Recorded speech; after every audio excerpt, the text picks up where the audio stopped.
আর মাত্র এক সপ্তাহ, তারপরে high voltage Bihar vote. India বা এনডিএ, শাসক বিরোধী দুই পক্ষের ইশতেহারে দেখা যাচ্ছে টাকার ফোয়ারা ছুটছে। সরকারি চাকরি, মাসিক ভাতা সহ বিভিন্ন প্রকল্পে স্বপ্ন দেখিয়েই ভোট কিনতে চাইছেন নেতারা, এমনটাই মত রাজনৈতিক বিশ্লেষকদের। ভোট টানতে সাধারণ মানুষের পকেট কে সব থেকে বেশি ভরাতে পারে, সেই দৌড়ে নেমেছে রাহুলের ইন্ডিয়া এবং মোদির এনডিএর মতো জোট। ক্ষমতা এলে প্রত্যেক পরিবারে একজনকে সরকারি চাকরি, মহিলাদের মাসে ২৫০০ টাকা আর্থিক সাহায্য। ইন্ডিয়ার ইশতেহারে প্রতিশ্রুতির বন্যা বইয়ে দিয়েছিলেন আরজেডি নেতা তেজস্বী যাদব। এবার পাল্টা নীতিশের ইশতেহারেও টাকার খেল দেখালো শাসক এনডিএ সরকার। টাকার ঝুলি নিয়ে নীতিশ কুমার, জেপি নাড্ডারা মহিলা, যুব সমাজ, কৃষক থেকে বেকার সব শ্রেণীকেই খুশি করার চেষ্টা করলেন।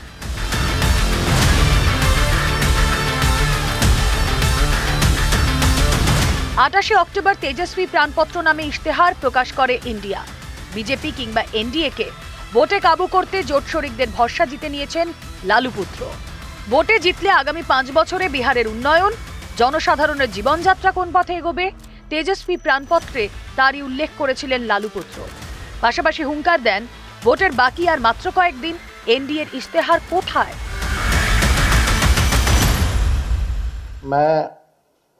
सहानुभूति रखता हूं अपने मुख्यमंत्री नीतीश कुमार जी के प्रति और सम्मान के साथ और बड़ी विनम्रता से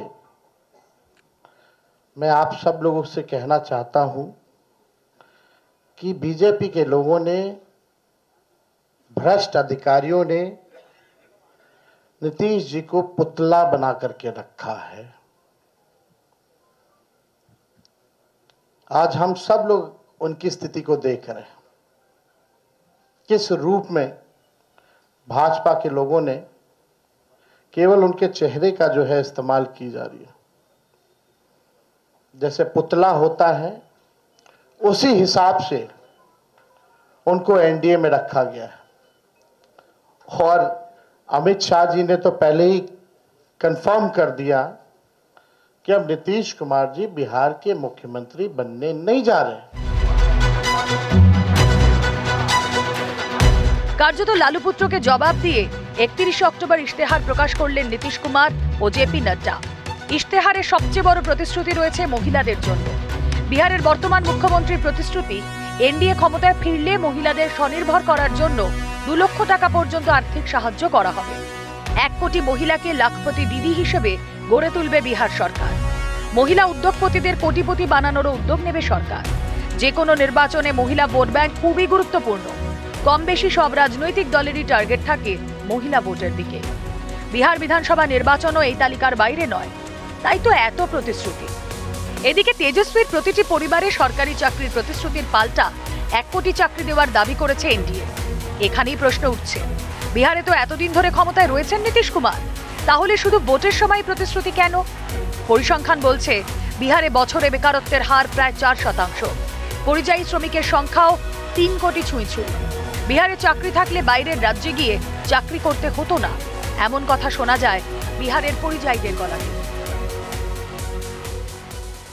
जैसे अभी हो रहा है बिहार में, तो हम लोग सरकार से यही गुजारिश करेंगे कि हम लोग जो उतना हम लोग का खेत है, खलिहान है, बहुत ज़्यादा ज़मीन जथा है, लेकिन फिर भी अपना जीवन यापन करने के लिए हम लोग यहाँ पे दिल्ली में हैं, बच्चे के परवरिश के लिए, क्योंकि वहाँ पे कोई रोज़गार नहीं है। हमारे आदमी वहाँ पे क्या करेंगे रह के? खेत खलिहान, किसान का क्या हालत है बिहार में पता ही है आप लोगों को। तो हम लोग सरकार से यही बोलते हैं कि ये इधर उधर की बातें छोड़ करके वहाँ पे व्यवसाय दे। वहाँ पे काम नहीं मिलता, अगर हमें काम वहाँ मिले तो फिर हम यहाँ क्या करने आएंगे? हमारे बिहार तो कहने के लिए बहुत तरक्की कर रखे हैं, पर हमारे नज़र में इतनी डेवलप नहीं है। अगर हमें यहाँ नौकरी मिले तो फिर हम यहाँ क्या करने आएंगे? शिक्षा ही कहने के लिए कहते हैं बहुत ये होते, पर हमें शिक्षा बिहार में ढंग की नहीं मिलती। तभी तो हम बाहर आते हैं पढ़ाई करने के लिए, काम करने के लिए बाहर आते हैं। देखिए बिहार में तो क्या ही बताएं, बहुत प्रॉब्लम है। हम लोगों बिहार छोड़ के यहाँ आए कि बच्चों को यहाँ पढ़ाएं। बिहार में कोई पढ़ाने का कोई व्यवस्था नहीं है। हम लोग गांव में रहते हैं, गांव से बहुत दूर जाना पड़ता है, ना डॉक्टर की व्यवस्था है, ना हॉस्पिटल है पास में, कुछ भी व्यवस्था नहीं है। तो हम लोग गांव से छोड़ के शहर में आए। यहाँ भी हम लोग आए तो ये भी गांव की तरह ही है हम लोगों का। বিরোধী স্বর চওড়া হয়ে প্রশ্ন তুলেছে, পরিযায়ীদের যে 1 কোটি চাকরির কথা বলা হচ্ছে, এতদিন কেন সাধারণ মানুষকে দেওয়া হলো না? ভোট বলেই জনসাধারণের পকেট ভরানোর এত চেষ্টা। मेरे भाई 20 वर्ष से यहाँ पर किसकी सरकार है? एनडीए को तो अपना रिपोर्ट कार्ड जारी करना चाहिए। मैनिफेस्टो जारी करने का क्या मतलब है? आपको अपना रिपोर्ट कार्ड जारी करना चाहिए, ये बताना चाहिए कि आपने 20 वर्ष में क्या किया और क्या नहीं किया।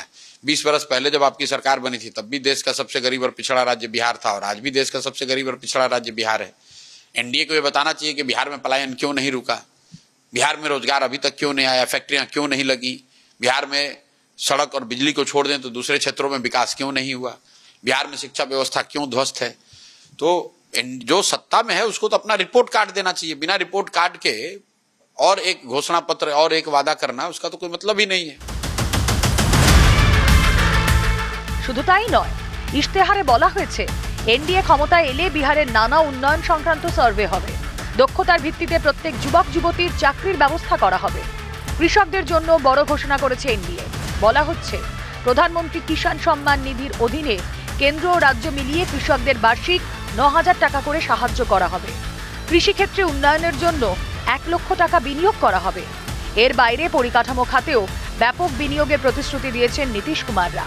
এনডিএ সরকার বলেছে ক্ষমতায় ফিরলে রাজ্যে ৩৬,০০০ কিলোমিটার দীর্ঘ ৭টা এক্সপ্রেসওয়ে তৈরি হবে, ৪ শহরে মেট্রো এবং আরও ৩টি বিমানবন্দর হবে। রাজ্যকে শিল্পোন্নত করতে ৫০ লক্ষ কোটির বিনিয়োগ টানারও প্রতিশ্রুতি দেওয়া হয়েছে। एक्सप्रेसवे और रेलवे से बिहार को मिलेगा और रफ्तार। 7 एक्सप्रेसवे लगभग 3600 किलोमीटर इसमें जोड़े जाएंगे, 3600 किलोमीटर रेलवे ट्रैक जोड़े जाएंगे। अमृत भारत एक्सप्रेसवे, नमो रैपिड रेल सेवा की शुरुआत की जाएगी और 4 शहर को मेट्रो सेवा देने की शुरुआत की जाएगी और सभी शहरों को बिहार गति शक्ति मास्टर प्लान प्रस्तुत करेंगे।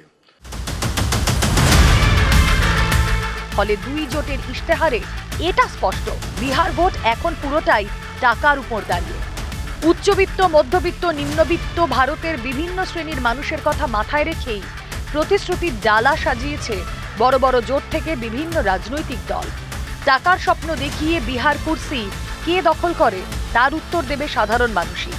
আর এই শত শত প্রতিশ্রুতি বাস্তবে কতটা সত্যি হয় তা তো ভোটের ফল প্রকাশের পরই দেখা যাবে।